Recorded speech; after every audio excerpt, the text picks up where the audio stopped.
Bonjour, au menu aujourd'hui, remaniement dans la gamme Q7 chez Audi, une plongée à Istanbul avec Jean-Louis Moncey, Red Bull à la plage et les hamsters dans le Kia Soul.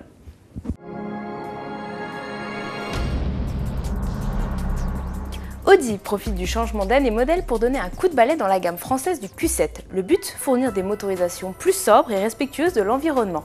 La marque aux 4 anneaux a donc fait disparaître les moteurs essence 3,6 litres FSI et 4 litres de FSI trop gourmands et trop polluants. Elle les remplace par le moteur 3 litres TFSI décliné en version 272 ou 333 chevaux déjà vu sur l'Audi A6. Les deux blocs sont moins gourmands avec une baisse de la consommation qui dépasse les 30%. Côté diesel, si Audi a conservé le V6 4 litres de TDI de 340 chevaux, la tendance est également à la sobriété. La version 2011 voit ses émissions de CO2 baisser de 262 à 219 grammes par kilomètre.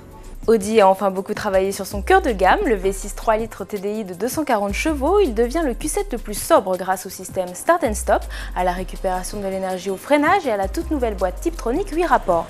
La consommation baisse de 24%, de 9 litres à 7,4 litres au 100. Les émissions de CO2 passent, elles, de 239 à 195 grammes par kilomètre. Résultat, seulement 750 € de malus sur la facture finale. Cette nouvelle gamme sera disponible sur le Q7 millésime 2011 à partir du mois de juin. Le week-end prochain, la Formule 1 débarque à Istanbul pour le Grand Prix de Turquie. Le circuit, situé en dehors de la ville, réveille les sens des pilotes et use les mécaniques. Bref, un circuit parfait pour notre consultant Jean-Louis Moncey.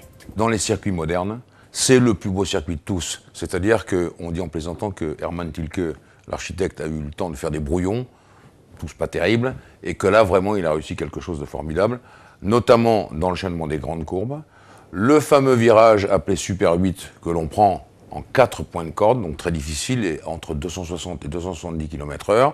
Il y a une ambiance très spéciale aussi. Istanbul, on est loin du circuit, on est dans le centre-ville, il faut passer les ponts pour aller sur le côté asiatique. Enfin, c'est tout un ensemble de choses qu'il faut assimiler, mais ça donne sur ce Grand Prix de Turquie quelque chose d'inégalable. En attendant de rejoindre Istanbul et sa chaleur, l'écurie Red Bull s'est payé un entraînement spécial. Samedi, le team le plus en vue du moment était en démonstration à Saint-Domingue, la capitale de la République dominicaine, devant 200 000 personnes. Et dimanche, l'équipe a voulu profiter de la plage à Punta Cana. C'était sans compter sur le pilote Jaime Alguersuari qui a voulu emmener la voiture. La RB5 de 2009 a donc fait un petit tour dans le sable. Red Bull est un familier des coups de com'. Cet hiver, c'est sur un lac gelé qu'ils avaient posé la voiture. Espérons que la monoplace 2010 soit aussi résistante ce week-end en Turquie. Attention, les hamsters reviennent. L'année dernière, Kia avait fait sensation aux États-Unis lors du lancement commercial du Soul, son petit SUV avec un spot où des hamsters jouaient les égéries pour la marque coréenne.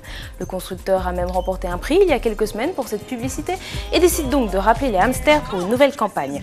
Diffusée à partir de demain sur les chaînes musicales dont MTV de l'autre côté de l'Atlantique, elle met en scène des hamsters fans de hip-hop et encore plus décomplexés.